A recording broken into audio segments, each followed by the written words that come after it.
These are two lily bulbs that have broken off their shoots. Many flower enthusiasts don't know how to handle lilies like this with broken shoots. Today, I'll show you two methods for treating these two bulbs. The first method is to plant them in a flower pot. I've used garden soil for this. Then, place the lily bulb with the broken shoot into the pot.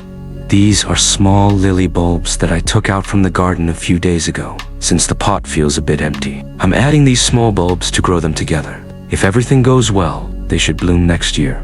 This is a lily that is broken off at the base. We'll use a seedling cup to propagate it through cuttings and see if it can take root. I'll use the same soil for this.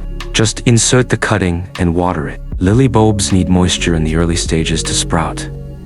The soil should be kept moist, but not overly watered. Make sure to water the shoot as well.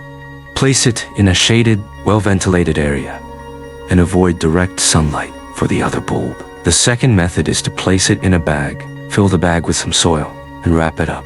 Use a plastic wrap or a food storage bag and store it in the refrigerator. Make sure not to freeze it, but put it in the vegetable and fruit compartment. Leave it there for at least 45 days.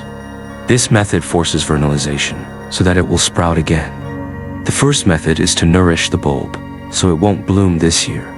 The second method, after sprouting, will allow it to bloom the same year.